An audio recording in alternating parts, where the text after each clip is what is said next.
Olá, gente! Olá, bombeiros! Como vocês estão? Bem-vindos ao nosso curso de Tecnologia em Segurança Pública e bem-vindos à nossa disciplina de Libras, né? A nossa disciplina da Língua Brasileira de Sinais, essa língua maravilhosa, que é uma disciplina que a gente precisa mergulhar no mundo visual, esquecer um pouquinho o som e perceber, né, essa comunicação visual. Eu sou a professora Maria Pilar e nós estaremos juntos nesse semestre, né, até o ano que vem, e junto também vai estar os nossos dois professores tutores, que é o professor Michael e a professora Juliene. E nós estaremos fazendo esse contato pelos fóruns, pela plataforma, né, pelo nosso Educa. Então, hoje o nosso tema inicial é História, Identidade e Cultura Surda. Antes de entrarmos no nosso tema, vamos ver quais serão os nossos objetivos gerais da nossa disciplina. Então, nós iremos desenvolver uma compreensão básica da língua brasileira de sinais para o exercício da profissão, compreender a importância do bombeiro de saber comunicar-se em Libras e as consequências da falta dessa comunicação, focando nas áreas de atuação, permitindo uma comunicação básica com os solicitantes, compreendendo a história, cultura, identidade e aspectos gramaticais da comunidade surda, conhecer os vocabulários básicos da língua brasileira de sinais, apropriando-se também dos sinais relacionados ao contexto prático da profissão, compreender as leis que garantem os direitos dos surdos e desenvolver uma compreensão básica do uso dos classificadores. E quais serão os nossos objetivos específicos?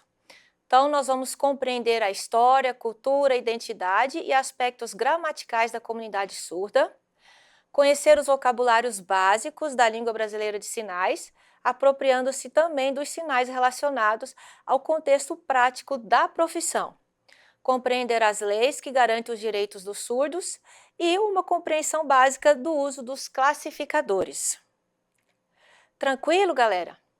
Esse livro aqui, gente, é o dicionário que nós vamos utilizar em nossas aulas. Eu vou estar enviando para vocês também lá na plataforma, né, como lá na parte de textos complementares.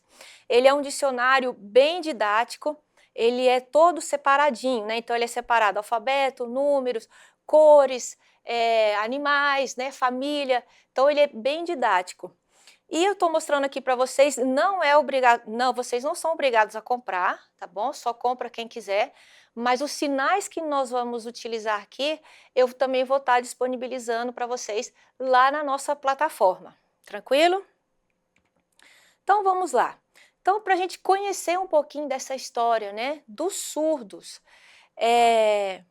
por que que hoje existe tanto ainda preconceito com relação à comunidade surda, né? Se a gente for olhar na parte educacional, até hoje nós ainda temos muitos surdos que sofrem muito com relação ao ensino. A gente ainda encontra muitos surdos adolescentes, né, com 14, 15 anos, que ainda não foram alfabetizados, né? E aí, mas para entender essa realidade, por que que hoje é assim? Então, nós precisamos entender um pouquinho da história, né? A história, ela nos traz essa compreensão do hoje. Então, entendendo um pouco da história do surdo, né, das suas lutas, a gente consegue compreender por que que hoje ainda é assim. Então, quem são esses surdos, né? Onde eles estão, onde eles vivem? Eu não sei se vocês aí conhecem algum surdo, alguns às vezes pode até ter parente, né, surdo, um vizinho surdo, mas quem são eles, né? Onde eles estão? O que que nós conhecemos sobre a sua história, né? Por que que a realidade da comunidade surda no Brasil ainda hoje é uma realidade sofrida ainda, né? Apesar de muitas conquistas, de muitas lutas, mas a comunidade surda ela ainda vem passando por um processo ainda de conquistas ainda. Então vamos entender um pouco. Então lá na antiguidade, gente, essa separação aqui, eu coloquei aqui só como uma forma didática, tá bom? Só para a gente poder ter mais ou menos uma ideia de tempo. Então, lá na antiguidade, quando nascia uma criança surda, não somente uma criança surda, tá, gente? Podia ser uma criança cega também, ou alguma criança com alguma deficiência física. Então, quando nasciam essas crianças, eles eram jogados fora. Eles eram jogados no rio Tigres, no rio Eufrates, muitos eram amarrados, eles eram tratados como bicho mesmo. Eles não eram considerados como gente, eles eram considerados como bicho. Então, lá na Roma, em Roma e na Grécia, eles tinham essa visão mesmo que eram animais, não eram seres vivos, né? Eles eram animais. E nessa época aqui, nós tínhamos Aristóteles. E Aristóteles, nessa época, ele era um grande filósofo, né? Um grande influenciador de opiniões, e ele dizia que o órgão mais importante do ser humano era a orelha, né? Era o ouvido. Então, se eu sou surdo, o meu órgão mais importante não funciona, não presta. Então, ele influenciava muito a sociedade daquela época, né? E então a sociedade realmente eles tinham aquela visão de que o surdo não era considerado gente. Já no Egito, né, eles tinham uma ideia diferente. Eles tinham uma ideia voltada para a parte religiosa. Então, eles tinham uma concepção religiosa. Então, o que eles acreditavam? Eles acreditavam que o surdo tinha uma conexão com o cara lá de cima.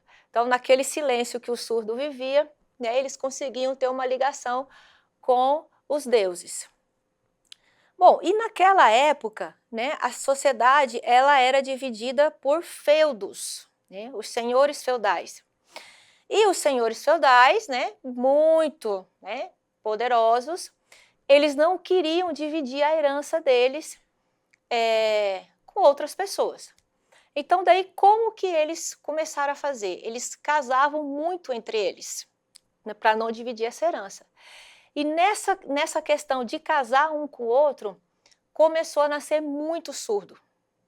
E aí, eles começaram a pensar, mas como que nós vamos fazer com a nossa herança? Se os nossos primogênitos estão nascendo surdo, né, e os surdos não são considerados gente, né, são considerados como bichos, então como que nós vamos fazer com a nossa herança? Quem vai ficar com a nossa herança? Então aí surgiu o problema, né, de quem ia ficar com essa herança. Então os senhores feudais, que tinham muito, né, um poder aquisitivo muito bom, eles procuraram o Pedro Ponce de León. O Pedro Ponce de León, ele é um monge que ele vivia no mosteiro lá na Espanha. E o Pedro Ponce de León, ele, nesse mosteiro, eles fizeram o voto do silêncio. Então, eles ali, eles não conversavam um com o outro, né? Não conversavam verbalizando, né? Oralizando.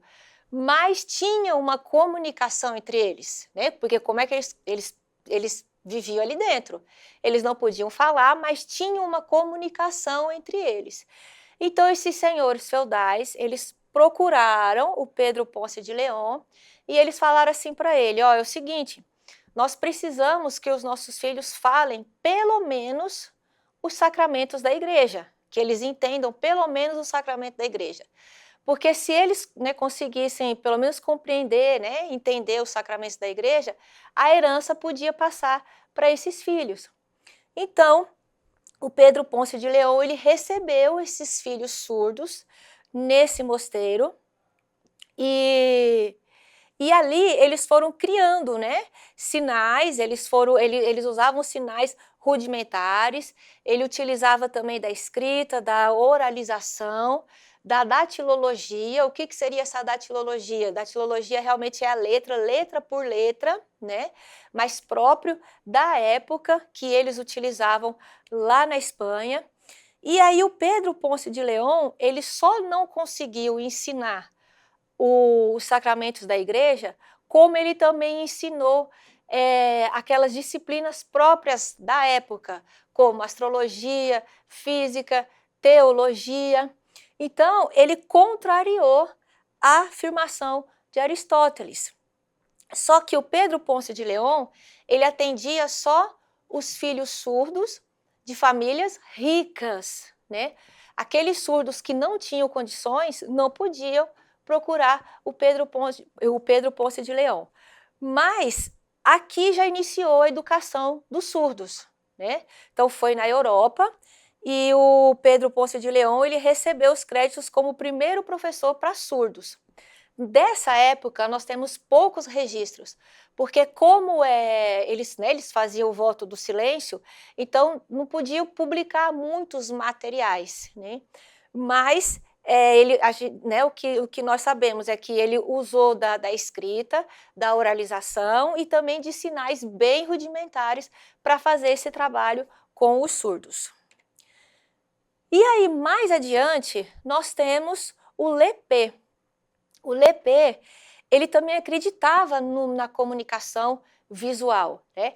Ele via o surdo, nessa época eles não sabiam ainda que era uma língua, né? Porque, pensa, 1700, né? Lá antigamente, eles ainda não viam como uma língua, mas ele sabia que era através de uma comunicação visual que os surdos, eles se interagiam, eles conseguiam ter um entendimento.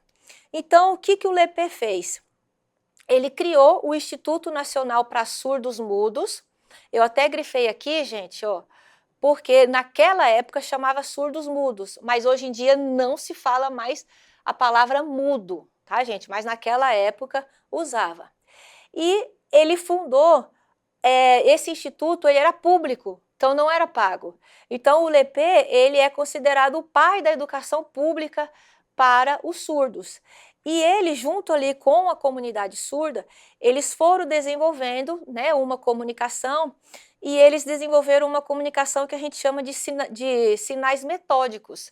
Então, o que seriam esses sinais metódicos? Então, exemplo, D, essa aqui é a letra D, né? D de Deus, então Deus é para cima. Então, eles chamam isso aqui de sinais metódicos, porque é D de Deus e aponta para cima. Então, a comunicação na Europa, ela estava acontecendo, né, devagarinho, mas ela estava se desenvolvendo. E aí o Instituto recebeu esse aluno surdo, que é o Laurent Clark, e ele se formou dentro desse instituto, e ele tornou-se professor surdo, né? E aí depois ele recebeu o Sicard, que também era aluno surdo, que foi, né, fez a formação dele dentro do instituto e também depois tornou-se professor surdo. Então a educação surda na Europa, ela estava caminhando. Bom, e como que aconteceu nos Estados Unidos? Nos Estados Unidos nós temos o Thomas Gallaudet, né, que ele era um pedagogo, e ele estava sentado na porta da sua casa, lá nos Estados Unidos, e ele estava observando várias crianças brincando. E dentro dessas várias crianças brincando, ele observou que tinha uma que não se interagia com as outras crianças, que é a Alice. E aí ele foi atrás para poder saber. E aí ele viu que ela era surda. E aí ele foi atrás do pai da Alice, e aí eles fizeram ali um levantamento ali na região, e eles descobriram que na região ali tinha mais de 700 crianças surdas, né? E aí eles fizeram um levantamento, conseguiram arrecadar dinheiro, e o Thomas falou assim, nós precisamos montar uma escola aqui nos Estados Unidos, né? E aí ele viajou lá para o Instituto do Lepê para poder aprender com o Lepê como que eram esses sinais metódicos, porque ele era um pedagogo, mas ele não sabia como que ia ensinar, como que ele iria trabalhar com uma criança surda. Então ele foi até lá no Instituto do Lepê, chegou lá, ele aprendeu, né, como que ele ia trabalhar com esses sinais metódicos, e aí ele voltou para os Estados Unidos junto com o Laurent Clark. Os dois voltaram juntos para os Estados Unidos. E aí, no dia 15 de abril de 1817, eles fundaram a primeira escola para surdos lá nos Estados Unidos. Então, ótimo. Né? Na Europa já estava acontecendo tudo tranquilamente. Nos Estados Unidos também a educação também já tinha dado o primeiro passo, então, ok. E no Brasil? Né? Como que aconteceu aqui no Brasil? Então, no Brasil, Dom Pedro II, ele tem um neto surdo, o filho da princesa Isabel, ele nasceu surdo. E aí, Dom Pedro II, ele já sabia dessa escola lá do Lepê. E aí ele falou, não, eu preciso que alguém venha ensinar meu neto. Né? Então ele mandou uma carta para lá, pedindo um professor. E aí veio o Ruet, em 1855. E aí o Ruet falou, ok, eu vou alfabetizar, mas eu preciso de um lugar. E aí o Dom Pedro I falou, não, esse prédio aqui vai ser o lugar que nós vamos iniciar a nossa escola. Vocês percebam que isso aqui é o atual, viu, gente? Então, ele mantém toda aquela arquitetura imperial da época, né? Naquela época era chamado Instituto Imperial de Surdos Mudos, mas hoje é o Instituto Nacional de Educação dos Surdos. Então, tranquilo. Na Europa já estava desenvolvendo uma educação bacana, nos Estados Unidos também, e aqui no Brasil também, nós já estávamos dando também os primeiros passos. Beleza. Só que aí, quando foi em 1880, nós tivemos o Congresso de Milão. O que foi esse Congresso de Milão? O Alexandre Graham Bell, ele não aceitava a língua de sinais. Ele não aceitava o uso dos sinais. Então, ele falava que o surdo não podia casar com surdo, porque poderia nascer uma criança surda, né? Que surdo tinha que casar com ouvinte. Surdo não podia andar com surdo só podia andar com ouvinte. Então, ele não aceitava a língua de sinais. Então, ele organizou, chamou vários educadores, e ele organizou esse Congresso de Milão. E nesse Congresso de Milão, o que eles resolveram? Como que ia ser a educação dos surdos a partir daquele momento. E nesse congresso foram mais professores ouvintes e menos professores surdos. Então, na hora de votar como que seria a metodologia, a partir daquele momento, a maioria escolheu a metodologia oral. Então, a língua de sinais, ela perdeu força. Então, a partir desse dia aqui, a língua de sinais, ela foi proibida no mundo inteiro. Era proibido usar a língua de sinais.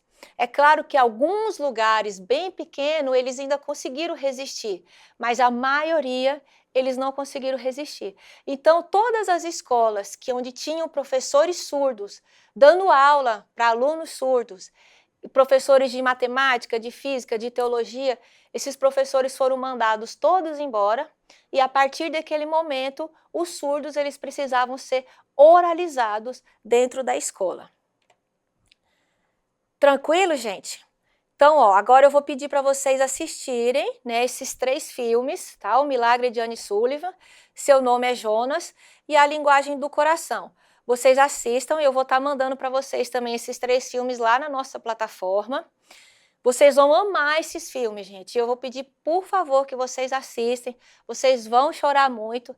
Eu peço que vocês coloquem o comentário de vocês também lá no fórum. E nós vamos falar sobre esses filmes na nossa aula 4.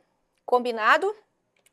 Então, gente, bons estudos para todos vocês. Deus abençoe. Uma boa semana e até a próxima aula. Tchau, abraço, gente. Brigadão, hein? Valeu!